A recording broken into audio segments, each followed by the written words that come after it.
안녕하십니까? 초보 투자자를 위한 5분 빌라 특강 더 키움 부동산 TV의 더키움입니다.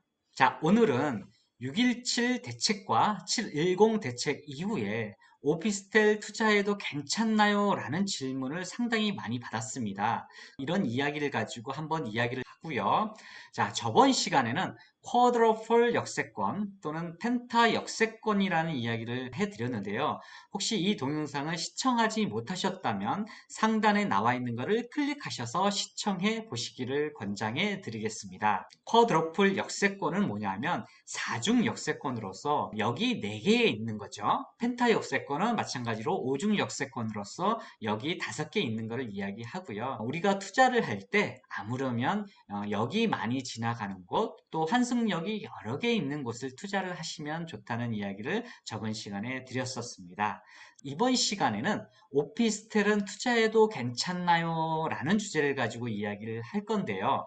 오피스텔은 아무래도 차익성 투자보다는 수익성 투자처로서 괜찮은 상품인데요.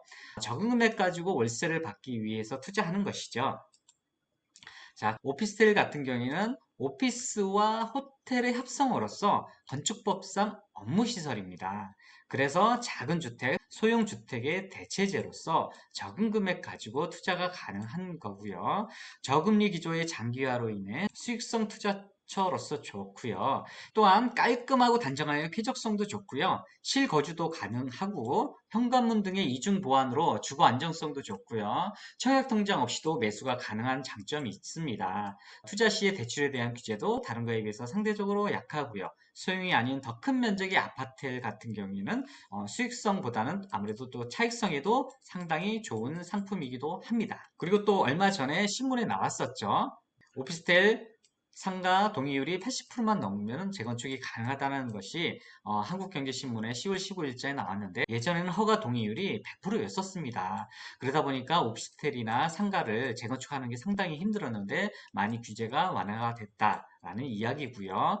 또한 에어컨 실외기도 건축 면적에서 이제 제외가 된답니다. 그전엔 다 포함되어 있었죠. 이러한 좋은 소식도 있었지만 자, 문제는 주택 추가 매입대 세폭탄을 맞는 데입니다. 그래서 애물단지가 됐다는데 이유가 뭘까요? 자, 제가 한번 표를 가지고 이야기를 해보도록 할게요.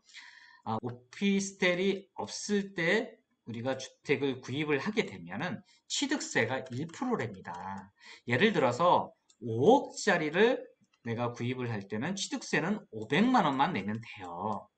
그런데 자 보세요. 내가 오피스텔을 하나 가지고 있단 말이에요. 이 상태에서 주택을 추가로 구매했을 때의 취득세가 자 놀라지 마세요. 4천만 원이랍니다. 이 취득세가 8배가 늘어나는 거예요. 오피스텔이 두 채가 있는데 내가 주택을 구입을 할 경우에는 취득세가 12%랍니다. 취득세가 6천만 원이랍니다. 자 어때요? 500만 원이면 될 거를 8배, 12배를 내야지만 살 수가 있답니다. 이러다 보니 누가 요새 오피스텔을 구입을 하겠습니까? 자, 다시 뒤로 돌아가서 그렇다 보니까 애물단지가 됐고요. 계속적으로 미분양이 속출되고 있답니다. 그리고 분양사업도 일단 포기를 해서 아무래도 투자 메리트가 없으니까 그렇죠. 분양도 잘 안 되고 상당히 좀 쉽지 않다. 이 취득세 때문에 쉽지 않다. 이런 이야기를 드리고요. 이제 결론 들어갑니다. 아까도 이야기한 것처럼 취득세 때문에 그렇게 힘든데 문제는 뭐가 있냐면 그 전에 어때요? 분양했던 것들이 전부 비쌌어요. 건축비도 상당히 많이 올라갔었고요. 자재값, 인건비들도 상당히 많이 올라갔었고요. 이러다 보니까 고분양가로 분양을 했었죠. 거기에다가 공급도 어마어마하게 했죠. 그러다 보니까 어때요? 수익률도 하락된대요. 이러한 삼중고를 겪고 있는 상태에서 오피스텔은 어때요? 재건축, 재개발의 기대 가치가 실은 없어요.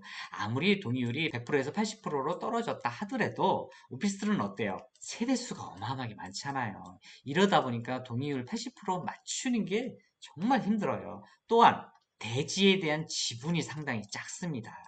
우리가 개포동에 있는 개포 주공 아파트들이 왜 인기가 많았고 왜 가격이 어마어마하게 뛰었습니까? 이유는 하나예요. 저층의 아파트였었고 지분이 상당히 많다 보니까 그렇게 된 거였거든요.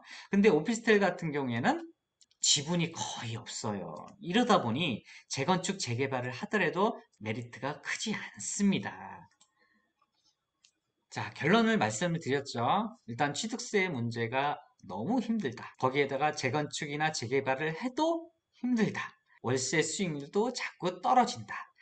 향후 규제가 어떻게 될지는 모르겠지만 그 규제가 다시 완화 정책을 쓴다면 모르겠지만 지금 617과 710 대책이 있는 이후부터는 상당히 투자하기가 어렵다는 결론을 내리도록 하겠습니다.